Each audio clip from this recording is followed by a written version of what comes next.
ನಮಸ್ತೆ ಗೆಳೆಯರು, ಎಲ್ಲರೂ ಹೇಗಿದ್ದೀರಾ? ಚೆನ್ನಾಗಿದ್ದೀರಾ ಅಂತ ಭಾವಿಸ್ತೀನಿ. ಈಗ ಒಂದು cinema hit, super hit, blockbuster hit ಅಂತ ಕನ್ಸಿಡರ್ ಮಾಡೋದು ಆ ಸಿನಿಮಾ ಎಷ್ಟು ಕೋಟಿ ಕಲೆಕ್ಷನ್ ಮಾಡ್ತು ಅನ್ನೋ ಆಧಾರದ ಮೇಲೆ. ಆದರೆ ಮೊದಲೆಲ್ಲ ಹೀಗಿರಲಿಲ್ಲ.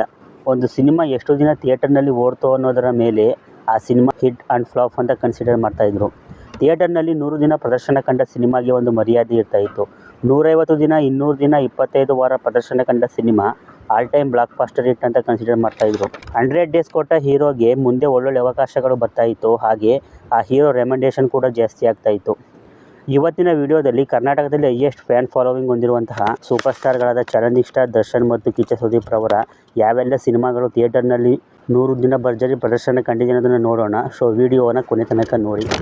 ಇಲ್ಲಿ ನೀವು ಒಂದನ್ನು ಗಮನದಲ್ಲಿ ಇಟ್ಕೋಬೇಕು. ಒಂದು ಸಿನಿಮಾ ರಿಲೀಸ್ ಆಗಿ ಜನ ಅದನ್ನು ಮೆಚ್ಕೊಂಡ್ರೆ ರಿಲೀಸ್ ಆದ ಥಿಯೇಟರ್ಗಳಲ್ಲಿ 100 ದಿನ ಪ್ರದರ್ಶನ ಕಾಣಬಹುದು, ಕಾಣದೇ ಇರಬಹುದು. ಯಾಕೆಂದರೆ ಆ ಥಿಯೇಟರ್ಗಳು ಬೇರೆ ಸಿನಿಮಾಗೆ ಕಮಿಟ್ ಆಗಿರೋದ್ರಿಂದ ಅಥವಾ ಹೆಚ್ಚೆಚ್ಚು ಸಿನಿಮಾಗಳು ರಿಲೀಸ್ ಆಗೋದ್ರಿಂದ ಕಲೆಕ್ಷನ್ ಇದ್ದರೂ ಕೂಡ ಥಿಯೇಟರ್ಗಳನ್ನು ಬಿಟ್ಕೊಡುವಂತಹ ಸಂದರ್ಭ ಎದುರಾಗಬಹುದು. ಆಗ ಆ ಸಿನಿಮಾನ ಬೇರೆ ಥಿಯೇಟರ್ನಲ್ಲಿ ಹಾಕಿ 100 ದಿನ ಪೂರೈಸ್ತಾಯಿದ್ರು. ಇದನ್ನು ನಾನು ಇಲ್ಲಿ ಯಾಕೆ ಹೇಳಿದೆ ಅಂದರೆ 2015 ನಂತರ ಗಾಂಧಿನಗರದಲ್ಲಿ ಸಾಕಷ್ಟು ಥಿಯೇಟರ್ಗಳು ಡೆಮಾಲಿಸ್ ಆಗೋದವು. ಹಾಗಾಗಿ ಒಂದೇ ಥಿಯೇಟರ್ನಲ್ಲಿ 100 ದಿನ ಪೂರೈಸೋದು ಬಹಳ ಕಷ್ಟ. ಮಲ್ಟಿಪ್ಲೆಕ್ಸಲ್ಲಿ ಹೆಚ್ಚೆಚ್ಚು ಶೋಗಳನ್ನು ಕೊಡೋದ್ರಿಂದ ಸಿಂಗಲ್ ಸ್ಕ್ರೀನ್ಗಳಲ್ಲಿ ಸಿನಿಮಾ ಜಾಸ್ತಿ ದಿನ ರನ್ ಆಗಲ್ಲ. ಅಲ್ಲಿ ಇಲ್ಲಿ ಎಲ್ಲೋ ಒಂದು ಸಿಂಗಲ್ ಸ್ಕ್ರೀನಲ್ಲಿ 100 ಡೇಸ್ ಕಂಪ್ಲೀಟ್ ಮಾಡಿರುತ್ತೆ. ಅದು ನಿಮಗೆ ಗೊತ್ತಿಲ್ಲದೇ ಇರಬಹುದು. ಅದಕ್ಕೆ ಮೊದಲಿಗೆ ಈ ವಿಚಾರವನ್ನು ನಿಮ್ಮ ಮುಂದೆ ಇಟ್ಟೆ. ಬನ್ನಿ ಈಗ ವಿಡಿಯೋವನ್ನು ಶುರು ಮಾಡೋಣ. ಚಾಲೆಂಜಿಂಗ್ ಸ್ಟಾರ್ ದರ್ಶನ್ ಅವರ ಮೊದಲ 100 ದಿನ ಪೂರೈಸಿದ ಚಿತ್ರ ಮೆಜೆಸ್ಟಿಕ್ 2007ರಲ್ಲಿ ರಿಲೀಸ್ ಆಗಿರುತ್ತೆ. ಇದು ದರ್ಶನ್ ನಾಯಕತ್ವದ ಮೊದಲ ಚಿತ್ರ ಕೂಡ ಆಗಿರುತ್ತೆ. PN ಸತ್ಯ ನಿರ್ದೇಶನ ಮಾಡಿದ್ದು. ದರ್ಶನ್ ಅವರ ಜೊತೆ ರೇಖಾ ಮುಖ್ಯ ಪಾತ್ರದಲ್ಲಿ ಕಾಣಿಸ್ಕೊಂಡಿರ್ತಾರೆ. ದರ್ಶನ್ ಅವರ ಮೊದಲ ಹೆಜ್ಜೆಯಲ್ಲಿ ಯಶಸ್ವಿ ತಂದುಕೊಟ್ಟ ಈ ಸಿನಿಮಾ ಥಿಯೇಟರ್ಗಳಲ್ಲಿ 100 ದಿನಕ್ಕಿಂತ ಹೆಚ್ಚು ಕಾಲ ಪ್ರದರ್ಶನ ಕಂಡಿದೆ. ಹಾಗೆ 2003ರಲ್ಲಿ ಚಾರ್ಮಿನಾರ್ ಅನ್ನೋ ಹೆಸರಿಗೆ ತೆಲುಗು ಭಾಷೆಗೂ ಸಹ ರೀಮೇಕ್ ಆಗಿದೆ. ಕಿಚ್ಚ ಸುದೀಪ್ ರವರ ಮೊದಲ 100 ದಿನ ಪೂರೈಸಿದ ಚಿತ್ರ ಸ್ಪರ್ಶ 2000 ಇಸ್ವಿಯಲ್ಲಿ ರಿಲೀಸ್ ಆಗಿರುತ್ತೆ. ಇದನ್ನು ಸುನಿಲ್ ಕುಮಾರ್ ದೇಸಾಯಿ ನಿರ್ದೇಶನ ಮಾಡಿದ್ದು. ಸುದೀಪ್, ರೇಖಾ, ಸುಧಾರಾಣಿ ಮುಖ್ಯ ಪಾತ್ರಗಳಲ್ಲಿ ಅಭಿನಯ ಮಾಡಿರ್ತಾರೆ. ತಾಯವ್ವ, ಪ್ರತ್ಯರ್ಥ ಅಂತ ಸಿನಿಮಾಗಳನ್ನು ಮಾಡಿ ಸೋತಿದ್ದ ಕಿಚ್ಚ ಸುದೀಪ್ಗೆ ಒಂದು ಸೂಪರ್ ಹಿಟ್ ಕೊಟ್ಟ ಸ್ಪರ್ಶ ಥಿಯೇಟರ್ಗಳಲ್ಲಿ 100 ದಿನಕ್ಕಿಂತ ಅಧಿಕ ಕಾಲ ಪ್ರದರ್ಶನ ಕಂಡಿದೆ. ಚಾಲೆಂಜಿಂಗ್ ಸ್ಟಾರ್ ದರ್ಶನ್ ಅವರ ಎರಡನೇ 100 ದಿನ ಪೂರೈಸಿದ ಚಿತ್ರ 2003ರಲ್ಲಿ ರಿಲೀಸ್ ಆದ ಕರಿಯ.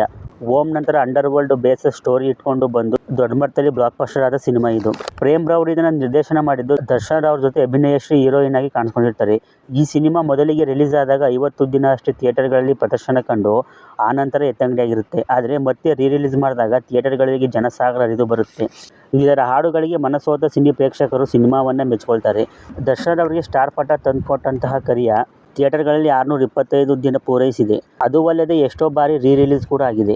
ಕಿಚ್ಚ ಸುದೀಪ್ ರವರ ಎರಡನೇ 100 ದಿನ ಪೂರೈಸಿದ ಚಿತ್ರ 2001ರಲ್ಲಿ ರಿಲೀಸ್ ಆದ ಹುಚ್ಚ.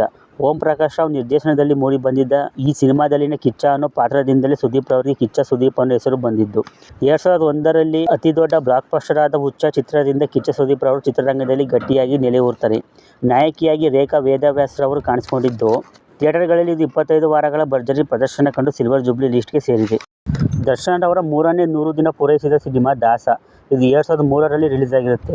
ಮೆಜೆಸ್ಟಿಕ್ ನಂತರ PN ಸತ್ಯರವರು ದಾಸ ಸಿನಿಮಾವನ್ನು ದರ್ಶನ್ ಅವರಿಗೆ ನಿರ್ದೇಶನ ಮಾಡಿರ್ತಾರೆ. ಮತ್ತೆ ಗ್ಯಾಂಗ್ಸ್ಟರ್ ಪಾತ್ರದಲ್ಲಿ ಕಾಣಿಸ್ಕೊಂಡ ದರ್ಶನ್ ಮತ್ತೆ ಗೆಲ್ತಾರೆ. ನಾಯಕಿಯಾಗಿ ಅಮೃತ ಎನ್ನುವವರು ಅಭಿನಯ ಮಾಡಿರ್ತಾರೆ. ಈ ಸಿನಿಮಾ ಕೂಡ ಥಿಯೇಟರ್ಗಳಲ್ಲಿ ಭರ್ಜರಿ 100 ದಿನ ಪ್ರದರ್ಶನ ಕಂಡಿದೆ. ಕಿಚ್ಚ ಸುದೀಪ್ ರವರ ಮೂರನೇ 100 ದಿನ ಪೂರೈಸಿದ ಚಿತ್ರ ಸ್ವಾತಿ ಮುತ್ತು. ಇದು 2003ರಲ್ಲಿ ರಿಲೀಸ್ ಆಗಿರುತ್ತೆ. ತೆಲುಗುನಲ್ಲಿ ಕಮಲ್ ಹಾಸನ್ ರವರು ಮಾಡಿರುವ ಪಾತ್ರವನ್ನು ಕನ್ನಡದಲ್ಲಿ ಕಿಚ್ಚ ಸುದೀಪ್ ರವರು ಅಷ್ಟೇ ಚೆನ್ನಾಗಿ ನಿಭಾಯಿಸಿರ್ತಾರೆ. ಡಿ ರಾಜೇಂದ್ರ ಬಾಬು ಇದನ್ನು ನಿರ್ದೇಶನ ಮಾಡಿದ್ದು. ಕಿಚ್ಚ ಸುದೀಪ್, ಮೀನಾ ಮುಖ್ಯ ಪಾತ್ರಗಳಲ್ಲಿ ಅಭಿನಯ ಮಾಡಿರ್ತಾರೆ. ಕಿಚ್ಚ ಸುದೀಪ್ ರವರ ಅಭಿನಯವನ್ನು ಮೆಚ್ಚಿಕೊಂಡ ಕನ್ನಡಿಗರು ಸ್ವಾತಿ ಮುತ್ತು ಚಿತ್ರವನ್ನು ರಾಜ್ಯಾದ್ಯಂತ 100 ದಿನ ಭರ್ಜರಿ ಪ್ರದರ್ಶನ ಕಾಣುವಂತೆ ಮಾಡ್ತಾರೆ. ದರ್ಶನ್ ಅವರ ನಾಲ್ಕನೇ 100 ದಿನ ಪೂರೈಸಿದ ಚಿತ್ರ ಕಲಾಸಿಪಾಳ್ಯ. ಇದು 2004ರಲ್ಲಿ ರಿಲೀಸ್ ಆಗಿದ್ದು. ಓಂ ಪ್ರಕಾಶ್ ರಾವ್ ಇದನ್ನು ನಿರ್ದೇಶನ ಮಾಡಿರ್ತಾರೆ. ದರ್ಶನ್ ಅವರ ಜೊತೆ ರಕ್ಷಿತಾ ರವರು ಮುಖ್ಯ ಪಾತ್ರದಲ್ಲಿ ಕಾಣಿಸ್ಕೊಂಡಿದ್ದು. ಫ್ಯಾಮಿಲಿ ರಿವೆಂಜ್ ಕಾನ್ಸೆಪ್ಟ್ ಇಟ್ಕೊಂಡು ಬಂದ ಈ ಸಿನಿಮಾ ಥಿಯೇಟರ್ಗಳಲ್ಲಿ 250 ದಿನ ಭರ್ಜರಿ ಪ್ರದರ್ಶನ ಕಂಡಿದೆ. ಕಿಚ್ಚ ಸುದೀಪ್ ರವರ ನಾಲ್ಕನೇ 100 ದಿನ ಪೂರೈಸಿದ ಚಿತ್ರ ಮೈ ಆಟೋಗ್ರಾಫ್. ಇದು 2006ರಲ್ಲಿ ರಿಲೀಸ್ ಆಗಿರುತ್ತೆ. ಇದನ್ನು ಸ್ವತಃ ಕಿಚ್ಚ ಸುದೀಪ್ ರವರೇ ನಿರ್ದೇಶನ ಮಾಡಿರ್ತಾರೆ. ಮುಖ್ಯ ಪಾತ್ರಗಳಲ್ಲಿ ಕಿಚ್ಚ ಸುದೀಪ್ ರವರ ಜೊತೆ ಮೀನಾ, ಶ್ರೀದೇವಿಕಾ, ದೀಪು ಕಾಣಿಸ್ಕೊಂಡಿರ್ತಾರೆ. ಲವ್ ಎಮೋಷನ್ ಒಳಗೊಂಡ ಈ ಸಿನಿಮಾ 25 ವಾರಗಳ ಭರ್ಜರಿ ಪ್ರದರ್ಶನ ಕಂಡು ಸಿಲ್ವರ್ ಜೂಬ್ಲಿ ಲಿಸ್ಟ್ಗೆ ಸೇರಿದೆ. ದರ್ಶನ್ ಅವರ 5ನೇ 100 ದಿನ ಪೂರೈಸಿದ ಸಿನಿಮಾ ಅಯ್ಯ. ಇದು 2005ರಲ್ಲಿ ರಿಲೀಸ್ ಆಗಿರುತ್ತೆ. ಓಂ ಪ್ರಕಾಶ್ ರಾವ್ ನಿರ್ದೇಶನದಲ್ಲಿ ಮೂಡಿ ಬಂದಿದ್ದ ಈ ಚಿತ್ರದಲ್ಲಿ ದರ್ಶನ್ ಮತ್ತು ರಕ್ಷಿತಾ ಮುಖ್ಯ ಪಾತ್ರಗಳಲ್ಲಿ ಕಾಣಿಸಿಕೊಂಡಿರ್ತಾರೆ. ಅಯ್ಯ ಸಿನಿಮಾ ಕೂಡ ಥಿಯೇಟರ್ಗಳಲ್ಲಿ ಭರ್ಜರಿ 100 ದಿನ ಪ್ರದರ್ಶನ ಕಂಡಿದೆ. ಕಿಚ್ಚ ಸುದೀಪ್ ರವರ 5ನೇ 100 ದಿನ ಪೂರೈಸಿದ ಸಿನಿಮಾ ಮುಸ್ಸಂಜೆ ಮಾತು. ಇದು 2008ರಲ್ಲಿ ರಿಲೀಸ್ ಆಗಿರುತ್ತೆ. ಇದನ್ನು ಮುಸ್ಸಂಜೆ ಮಹೇಶ್ ನಿರ್ದೇಶನ ಮಾಡಿರ್ತಾರೆ. ಕಿಚ್ಚ ಸುದೀಪ್, ರಮ್ಯಾ ಮುಖ್ಯ ಪಾತ್ರಗಳಲ್ಲಿ ಕಾಣಿಸಿಕೊಂಡಿದ್ದು 2011ರಲ್ಲಿ ಬೆಂಗಾಳಿ ಭಾಷೆಗೆ ಅಚೇನಾ ಪ್ರೇಮ್ ಅನ್ನೋ ಹೆಸರಿಗೆ ರೀಮೇಕ್ ಸಹ ಆಗಿದೆ. 2008ರಲ್ಲಿ ಸೂಪರ್ ಹಿಟ್ ಲಿಸ್ಟ್ಗೆ ಸೇರಿದ ಮುಸ್ಸಂಜೆ ಮಾತು ಸಿನಿಮಾ ಥಿಯೇಟರ್ಗಳಲ್ಲಿ 100ಕ್ಕಿಂತ ಅಧಿಕ ಕಾಲ ಪ್ರದರ್ಶನ ಕಂಡಿದೆ. ದರ್ಶನ್ ಅವರ 6ನೇ 100 ದಿನ ಪೂರೈಸಿದ ಸಿನಿಮಾ ಗಜ. ಇದು 2008ರಲ್ಲಿ ರಿಲೀಸ್ ಆಗಿರುತ್ತೆ. ಕೆ. ಮಾದೇಶ್ ನಿರ್ದೇಶನ ಮಾಡಿದ್ದು, ದರ್ಶನ್ ರವರ ಜೊತೆ ನವ್ಯ ನಾಯರ್ ಮುಖ್ಯ ಪಾತ್ರದಲ್ಲಿ ಅಭಿನಯ ಮಾಡಿರ್ತಾರೆ. ಈ ಸಿನಿಮಾ ದರ್ಶನ್ ರವರ ಸಿನಿ ಕೆರಿಯರ್ನಲ್ಲಿ ಬಿಗ್ಗೆಸ್ಟ್ ಬ್ಲಾಕ್ ಬಾಸ್ಟರ್ ಅಂತ ಕನ್ಸಿಡರ್ ಮಾಡಬಹುದು. ಗಜ ಸಿನಿಮಾದಿಂದ ಸಾಕಷ್ಟು ಅಭಿಮಾನಿಗಳನ್ನು ಪಡೆದುಕೊಳ್ತಾರೆ ದರ್ಶನ್ ರವರು. ಇದು ಥಿಯೇಟರ್ಗಳಲ್ಲಿ 200ಕ್ಕೂ ಹೆಚ್ಚು ದಿನಗಳ ಕಾಲ ಭರ್ಜರಿ ಪ್ರದರ್ಶನ ಕಂಡಿದೆ.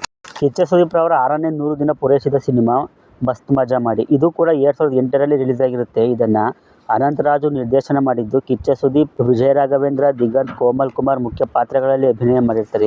ಕಾಮಿಡಿ ಜಾನರ್ನಲ್ಲಿ ಮೂಡಿ ಬಂದಿದ್ದ ಈ ಸಿನಿಮಾ ಕೂಡ ಥಿಯೇಟರ್ಗಳಲ್ಲಿ 100 ದಿನ ಭರ್ಜರಿ ಪ್ರದರ್ಶನ ಕಂಡಿದೆ. ದರ್ಶನ್ ರವರ 7ನೇ 100 ದಿನ ಪೂರೈಸಿದ ಸಿನಿಮಾ ಪೊರ್ಕಿ.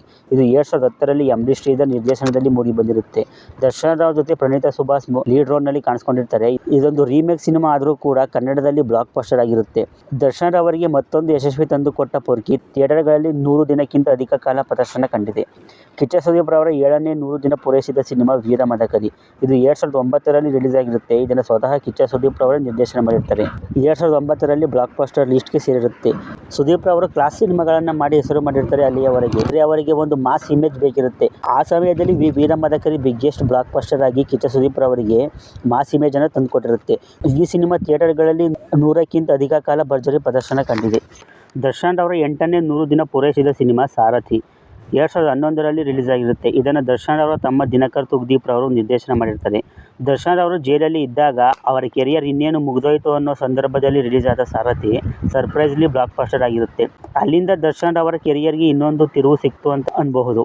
ರಾಜ್ಯಾದ್ಯಂತ ಯಶಸ್ವಿಯಾದ ಸಾರಥಿ ಥಿಯೇಟರ್ಗಳಲ್ಲಿ 125 ದಿನಗಳಿಗಿಂತ ಹೆಚ್ಚು ಕಾಲ ಭರ್ಜರಿ ಪ್ರದರ್ಶನ ಕಂಡಿದೆ. ಕಿಚ್ಚ ಸುದೀಪ್ ರವರ 8ನೇ 100 ದಿನ ಪೂರೈಸಿದ ಸಿನಿಮಾ ಕೆಂಪೇಗೌಡ. ಇದು 2011ರಲ್ಲಿ ರಿಲೀಸ್ ಆಗಿರುತ್ತೆ. ಇದನ್ನು ಸಹ ಸ್ವತಃ ಕಿಚ್ಚ ಸುದೀಪ್ ರವರು ನಿರ್ದೇಶನ ಮಾಡಿದ್ದು, ರಾಗಿಣಿ ದ್ವಿವೇದಿ ಸುದೀಪ್ಗೆ ನಾಯಕಿಯಾಗಿ ಕಾಣಿಸಿಕೊಂಡಿರ್ತಾರೆ. ಪಿ. ರವಿಶಂಕರ್ ಅಂತಹ ಮಹಾನ್ ಕಲಾವಿದನನ್ನು ಮುನ್ನೆಲೆಗೆ ತಂದ ಕೆಂಪೇಗೌಡ ಸಿನಿಮಾ ರಾಜ್ಯಾದ್ಯಂತ ಭರ್ಜರಿ ಯಶಸ್ಸನ್ನು ಗಳಿಸಿ ಥಿಯೇಟರ್ಗಳಲ್ಲಿ 100ಕ್ಕಿಂತ ಅಧಿಕ ಕಾಲ ಪ್ರದರ್ಶನ ಕಂಡಿದೆ. ದರ್ಶನ್ ರವರ 9ನೇ 100 ದಿನ ಪೂರೈಸಿದ ಸಿನಿಮಾ 2012ರಲ್ಲಿ ರಿಲೀಸ್ ಆದ ಕ್ರಾಂತಿವೀರ ಸಂಗೊಳ್ಳಿ ರಾಯಣ್ಣ. ಇದನ್ನು ನಾಗಣ್ಣ ನಿರ್ದೇಶನ ಮಾಡಿದ್ದು, ದರ್ಶನ್, ಜಯಪ್ರದಾ, ಶಶಿಕುಮಾರ್, ನಿಖಿತಾ ತುಕ್ರಾಲ್ ಮುಖ್ಯ ಪಾತ್ರಗಳಲ್ಲಿ ಅಭಿನಯ ಮಾಡಿರ್ತಾರೆ. ಪೌರಾಣಿಕ ಕಥೆಯನ್ನೊಳಗೊಂಡ ಈ ಸಿನಿಮಾ ಭಾರೀ ಮೆಚ್ಚುಗೆಯ ಜೊತೆಗೆ ಥಿಯೇಟರ್ಗಳಲ್ಲಿ 1 ವರ್ಷಗಳ ಕಾಲ ಭರ್ಜರಿ ಪ್ರದರ್ಶನ ಕಂಡಿದೆ. ಕಿಚ್ಚ ಸುದೀಪ್ ರವರ 9ನೇ 100 ದಿನ ಪೂರೈಸಿದ ಸಿನಿಮಾ ವಿಷ್ಣುವರ್ಧನ. ಇದು 2011ರಲ್ಲಿ ರಿಲೀಸ್ ಆಗಿರುತ್ತೆ. ಇದನ್ನು ಪೋನ್ ಕುಮಾರನ್ ಎನ್ನುವವರು ನಿರ್ದೇಶನ ಮಾಡಿರ್ತಾರೆ. ಮುಖ್ಯ ಪಾತ್ರಗಳಲ್ಲಿ ಕಿಚ್ಚ ಸುದೀಪ್, ಭಾವನಾ ರಾವ್, ಪ್ರಿಯಾಮಣಿ ಅಭಿನಯಿಸಿರ್ತಾರೆ. ಇದು ಥಿಯೇಟರ್ಗಳಲ್ಲಿ 100 ದಿನಕ್ಕಿಂತ ಹೆಚ್ಚು ಕಾಲ ಪ್ರದರ್ಶನ ಕಂಡಿದೆ. ದರ್ಶನ್ ಅವರು 10ನೇ 100 ದಿನ ಪೂರೈಸಿದ ಸಿನಿಮಾ 2013ರಲ್ಲಿ ರಿಲೀಸ್ ಆಗಿದ್ದ ಬುಲ್ಬುಲ್. ಎಂ.ಡಿ. ಶ್ರೀಧರ್ ಇದನ್ನು ನಿರ್ದೇಶನ ಮಾಡಿದ್ದು, ದರ್ಶನ್, ರೆಬಸ್ಟರ್, ಅಂಬರೀಶ್ ಮುಖ್ಯ ಪಾತ್ರಗಳಲ್ಲಿ ಕಾಣಿಸಿಕೊಂಡಿರ್ತಾರೆ. ಇನ್ನು ಹೀರೋಯಿನ್ ಆಗಿ ರಚಿತಾ ರಾಮ್ ರವರು ಮೊದಲ ಬಾರಿಗೆ ಬೆಳ್ಳಿತೆರೆಗೆ ಪಾದಾರ್ಪಣೆ ಮಾಡಿರ್ತಾರೆ. ಬುಲ್ಬುಲ್ ಸಿನಿಮಾ ದರ್ಶನ್ ಅವರ ಓಂ ಬ್ಯಾನರ್ನಲ್ಲೇ ನಿರ್ಮಾಣವಾಗಿದ್ದು, ಥಿಯೇಟರ್ಗಳಲ್ಲಿ 100ಕ್ಕಿಂತ ಹೆಚ್ಚು ಕಾಲ ಪ್ರದರ್ಶನ ಕಂಡಿದೆ. ಕಿಚ್ಚ ಸುದೀಪ್ ರವರು 10ನೇ 100 ದಿನ ಪೂರೈಸಿದ ಸಿನಿಮಾ ಪೂಂಗ್. ಇದು ಒಂದು ಹಿಂದಿ ಹಾರರ್ ಸಿನಿಮಾವಾಗಿರುತ್ತೆ. ಇದರಲ್ಲಿ ಕಿಚ್ಚ ಸುದೀಪ್ ರವರು ಲೀಡ್ ರೋಲ್ನಲ್ಲಿ ಅಭಿನಯ ಮಾಡಿರ್ತಾರೆ. ಇದನ್ನು ರಾಮ್ ಗೋಪಾಲ್ ವರ್ಮಾ ನಿರ್ದೇಶನ ಮಾಡಿದ್ದು, ಥಿಯೇಟರ್ಗಳಲ್ಲಿ 100 ದಿನಕ್ಕಿಂತ ಅಧಿಕ ಕಾಲ ಪ್ರದರ್ಶನ ಕಂಡಿದೆ. ದರ್ಶನ್ ಅವರ 11ನೇ 100 ದಿನ ಪೂರೈಸಿದ ಸಿನಿಮಾ ಜಗ್ಗುದಾದ. ಇದು 2016ರಲ್ಲಿ ರಿಲೀಸ್ ಆಗಿರುತ್ತೆ. ಇದನ್ನು ರಾಘವೇಂದ್ರ ಹೆಗಡೆ ನಿರ್ದೇಶನ ಮಾಡಿದ್ದು, ದರ್ಶನ್, ದೀಕ್ಷಾ ಸೇಠ್, ಸೃಜನ್ ಲೋಕೇಶ್ ಮುಖ್ಯ ಪಾತ್ರಗಳಲ್ಲಿ ಅಭಿನಯ ಮಾಡಿರ್ತಾರೆ. ಈ ಸಿನಿಮಾ ಕೂಡ ಥಿಯೇಟರ್ಗಳಲ್ಲಿ 100 ದಿನ ಪ್ರದರ್ಶನ ಕಂಡಿದೆ. ಕಿಚ್ಚ ಸುದೀಪ್ ರವರ 11ನೇ 100 ದಿನ ಪೂರೈಸಿದ ಸಿನಿಮಾ 2017ರಲ್ಲಿ ರಿಲೀಸ್ ಆದ ಈಗ. ಇದು ತೆಲುಗು ಸಿನಿಮಾವಾಗಿದ್ದು, ಎಸ್. ರಾಜಮೌಳಿ ಇದನ್ನು ನಿರ್ದೇಶನ ಮಾಡಿರ್ತಾರೆ. ಇದರಲ್ಲಿ ಕಿಚ್ಚ ಸುದೀಪ್ ರವರು ನೆಗೆಟಿವ್ ರೋಲ್ ಪ್ಲೇ ಮಾಡಿರ್ತಾರೆ. ಈ ಸಿನಿಮಾದಿಂದ ಕನ್ನಡದ ಕಿಚ್ಚನ ಅಭಿನಯ ತಾಕತ್ತು ಎಂಥದ್ದು ಅಂತ ಇಡೀ ದೇಶ ತಿಳಿದುಕೊಳ್ಳುತ್ತೆ. ಈಗ ಚಿತ್ರದ ಅಭಿನಯಕ್ಕಾಗಿ ಕಿಚ್ಚ ಸುದೀಪ್ ರವರಿಗೆ ನಂದಿ ಅವಾರ್ಡ್ ಕೂಡ ಸಿಗುತ್ತೆ. ಈ ಸಿನಿಮಾ ಕೂಡ ಥಿಯೇಟರ್ಗಳಲ್ಲಿ 100 ದಿನಕ್ಕಿಂತ ಹೆಚ್ಚು ಕಾಲ ಪ್ರದರ್ಶನ ಕಂಡಿದೆ. ದರ್ಶನ್ ರವರ 12ನೇ 100 ದಿನ ಪೂರೈಸಿದ ಸಿನಿಮಾ ಸುಂಟರಗಾಳಿ. ಇದು 2006ರಲ್ಲಿ ರಿಲೀಸ್ ಆಗಿರುತ್ತೆ. ಇದನ್ನು ಕಾಮಿಡಿ ಕಿಂಗ್ ಸಾಧು ಕೋಕಿಲ ನಿರ್ದೇಶನ ಮಾಡಿರ್ತಾರೆ. ಮುಖ್ಯ ಪಾತ್ರದಲ್ಲಿ ದರ್ಶನ್ ರಕ್ಷಿತಾ ಅಭಿನಯಿಸಿರ್ತಾರೆ. ಇದು ಥಿಯೇಟರ್ಗಳಲ್ಲಿ 20 ವಾರಗಳ ಭರ್ಜರಿ ಪ್ರದರ್ಶನ ಕಂಡಿದೆ. ಕಿಚ್ಚ ಸುದೀಪ್ ರವರ 12ನೇ 100 ದಿನ ಪೂರೈಸಿದ ಸಿನಿಮಾ 2013ರಲ್ಲಿ ರಿಲೀಸ್ ಆಗಿದ್ದ ವರದ ನಾಯಕ. ಇದನ್ನು ಅಯ್ಯಪ್ಪ ಪಿ. ಶರ್ಮಾ ಎನ್ನುವವರು ನಿರ್ದೇಶನ ಮಾಡಿರ್ತಾರೆ. ಮುಖ್ಯ ಪಾತ್ರಗಳಲ್ಲಿ ಕಿಚ್ಚ ಸುದೀಪ್, ಚಿರಂಜೀವಿ ಸರ್ಜಾ, ಪಿ. ರವಿಶಂಕರ್, ಶಮೀರ್ ರೆಡ್ಡಿ ಕಾಣಿಸಿಕೊಂಡಿರ್ತಾರೆ. ಇದು ಕೂಡ ಥಿಯೇಟರ್ಗಳಲ್ಲಿ 100 ದಿನ ಪ್ರದರ್ಶನ ಕಂಡಿದೆ. ದರ್ಶನ್ ರವರ 13ನೇ 100 ದಿನ ಪೂರೈಸಿದ ಸಿನಿಮಾ 2015ರಲ್ಲಿ ರಿಲೀಸ್ ಆಗಿದ್ದ ಐರಾವತ. ಇದನ್ನು ಎ. ಪಿ. ಅರ್ಜುನ್ ನಿರ್ದೇಶನ ಮಾಡಿರ್ತಾರೆ. ದರ್ಶನ್, ಊರ್ವಶಿ ಮುಖ್ಯ ಪಾತ್ರಗಳಲ್ಲಿ ಅಭಿನಯ ಮಾಡಿರ್ತಾರೆ. ಈ ಸಿನಿಮಾ ನೆಗೆಟಿವ್ ರಿವ್ಯೂಸ್ ತಗೊಂಡ್ರೂ ಕೂಡ ಥಿಯೇಟರ್ಗಳಲ್ಲಿ 100 ದಿನ ಪೂರೈಸಿರುತ್ತೆ. ಕಿಚ್ಚ ಸುದೀಪ್ ರವರ 13ನೇ 100 ದಿನ ಪೂರೈಸಿದ ಸಿನಿಮಾ ಮಾಣಿಕ್ಯ. ಇದು 2014ರಲ್ಲಿ ರಿಲೀಸ್ ಆಗಿರುತ್ತೆ. ಇದನ್ನು ಸ್ವತಃ ಕಿಚ್ಚ ಸುದೀಪ್ ರವರೇ ನಿರ್ದೇಶನ ಮಾಡಿರ್ತಾರೆ. ಸುದೀಪ್, ರನ್ಯಾ, ವರಲಕ್ಷ್ಮಿ, ಶರತ್ ಕುಮಾರ್ ಮುಖ್ಯ ಪಾತ್ರದಲ್ಲಿ ಅಭಿನಯ ಮಾಡಿರ್ತಾರೆ. ಎಲ್ಲ ಕಡೆ ಭಾರಿ ಮೆಚ್ಚುಗೆಗೆ ಪಾತ್ರವಾದ ಮಾಣಿಕ್ಯ ಥಿಯೇಟರ್ಗಳಲ್ಲಿ 100 ದಿನಕ್ಕಿಂತ ಹೆಚ್ಚು ಕಾಲ ಪ್ರದರ್ಶನ ಕಂಡಿದೆ. ದರ್ಶನ್ ರವರ 14ನೇ 100 ದಿನ ಪೂರೈಸಿದ ಸಿನಿಮಾ ಯಜಮಾನ. ಇದು 2019ರಲ್ಲಿ ರಿಲೀಸ್ ಆಗಿರುತ್ತೆ. ಇದನ್ನು ಮ್ಯೂಸಿಕ್ ಡೈರೆಕ್ಟರ್ ಆದ ವಿ. ಹರಿಕೃಷ್ಣ ರವರು ಮೊದಲ ಬಾರಿಗೆ ನಿರ್ದೇಶನ ಮಾಡಿರ್ತಾರೆ. ದರ್ಶನ್, ರಶ್ಮಿಕಾ ಮಂದಣ್ಣ ಮುಖ್ಯ ಪಾತ್ರಗಳಲ್ಲಿ ಅಭಿನಯ ಮಾಡಿರ್ತಾರೆ. ರಿಲೀಸ್ಗೂ ಮುಂಚೆ ಹಾಡುಗಳಿಂದ ಹೆವಿ ಎಕ್ಸ್ಪೆಕ್ಟೇಷನ್ ಕ್ರಿಯೇಟ್ ಮಾಡಿದ್ದ ಯಜಮಾನ ರಿಲೀಸ್ ಆದ ಮೇಲೂ ಕೂಡ ಅಷ್ಟೇ ಹೆಸರನ್ನು ಮಾಡುತ್ತೆ. ಇದು ಕೂಡ ಥಿಯೇಟರ್ಗಳಲ್ಲಿ 100 ದಿನಕ್ಕಿಂತ ಅಧಿಕ ಕಾಲ ಪ್ರದರ್ಶನ ಕಂಡಿದೆ. ಕಿಚ್ಚ ಸುದೀಪ್ ರವರ 14ನೇ 100 ದಿನ ಪೂರೈಸಿದ ಸಿನಿಮಾ ಕೋಟಿಗೊಬ್ಬಟ್ಟು. ಇದು 2016ರಲ್ಲಿ ರಿಲೀಸ್ ಆಗಿರುತ್ತೆ. ಇದನ್ನು ಕೆ. ಎಸ್. ರವಿಕುಮಾರ್ ನಿರ್ದೇಶನ ಮಾಡಿರ್ತಾರೆ. ಸುದೀಪ್, ನಿತ್ಯ ಮೆನನ್ ಮುಖ್ಯ ಪಾತ್ರಗಳಲ್ಲಿ ಅಭಿನಯ ಮಾಡಿರ್ತಾರೆ. ಈ ಸಿನಿಮಾ ಬಾಕ್ಸ್ ಆಫೀಸ್ ವೂಡಿಸ್ ಮಾಡಿ ಥಿಯೇಟರ್ಗಳಲ್ಲಿ 100 ದಿನ ಪ್ರದರ್ಶನ ಕಂಡಿದೆ. ದರ್ಶನ್ ಅವರು 15ನೇ 100 ದಿನ ಪೂರೈಸಿದ ಸಿನಿಮಾ 2019ರಲ್ಲಿ ರಿಲೀಸ್ ಆಗಿದ್ದ ಕುರುಕ್ಷೇತ್ರ. ಇದು ನಾಗಣ್ಣ ನಿರ್ದೇಶನ ಮಾಡಿರ್ತಾರೆ. ಪೌರಾಣಿಕ ಕಥಾಹಂದರ ಹೊಂದಿದ್ದ ಕುರುಕ್ಷೇತ್ರದ ಚಿತ್ರದಲ್ಲಿ ದೊಡ್ಡ ತಾರಾ ಬಳಗವೇ ಇರುತ್ತೆ. Darshan, rebel star Ambareesh, V. Ravichandran, Arjun Sarja ಹೀಗೆ ಎಲ್ಲ ಕಡೆ ಮೆಚ್ಚುಗೆಗೆ ಪಾತ್ರವಾದ ಕುರುಕ್ಷೇತ್ರ ಥಿಯೇಟರ್ಗಳಲ್ಲಿ 100 ದಿನ ಪ್ರದರ್ಶನ ಕಂಡಿದೆ. ಕಿಚ್ಚ ಸುದೀಪ್ ರವರು 15ನೇ 100 ದಿನ ಪೂರೈಸಿದ ಸಿನಿಮಾ ಹೆಬ್ಬುಲಿ. ಇದು 2017ರಲ್ಲಿ ರಿಲೀಸ್ ಆಗಿರುತ್ತೆ. ಇದನ್ನು ಎನ್. ಕೃಷ್ಣನ್ ನಿರ್ದೇಶನ ಮಾಡಿರ್ತಾರೆ. ಮುಖ್ಯ ಪಾತ್ರದಲ್ಲಿ ಸುದೀಪ್, ವಿ. ರವಿಶಂಕರ್, ಅಮಲಾ ಪೌಲ್ ಕಾಣಿಸಿಕೊಂಡಿರ್ತಾರೆ. ಈ ಸಿನಿಮಾ ಕೂಡ ಥಿಯೇಟರ್ಗಳಲ್ಲಿ 100 ದಿನ ಪ್ರದರ್ಶನ ಕಂಡಿದೆ. ನೋಡ್ರಲ್ಲ ಗೆಳೆಯರೆ, ಕಿಚ್ಚ ಸುದೀಪ್ ಹಾಗೂ ಚಾಲೆಂಜಿಂಗ್ ಸ್ಟಾರ್ ದರ್ಶನ್ ಅವರ ಯಾವೆಲ್ಲ ಸಿನಿಮಾಗಳು 100 ದಿನ ಕಂಪ್ಲೀಟ್ ಮಾಡಿವೆ ಅಂತ. ನೀವು ಯಾರ ಅಭಿಮಾನಿ, ಹಾಗೆ ನಿಮಗೆ ಯಾವ ಸಿನಿಮಾ ಇಷ್ಟ ಅನ್ನೋದನ್ನು ಕಮೆಂಟ್ ಮಾಡಿ ತಿಳಿಸ್ಕೊಡಿ. ಇನ್ನೂ ಯಾವುದಾದ್ರೂ ಮಿಸ್ ಆಗಿದರೆ ಅದನ್ನು ಕೂಡ ಕಮೆಂಟ್ ಮಾಡಿ ತಿಳಿಸ್ಕೊಡಿ. ವಿಡಿಯೋ ಇಷ್ಟ ಆಗಿದ್ರೆ ಒಂದು ಲೈಕ್ ಮಾಡಿ. ಸಿಗೋಣ ಮುಂದಿನ ವಿಡಿಯೋದಲ್ಲಿ. ಬಾಯ್.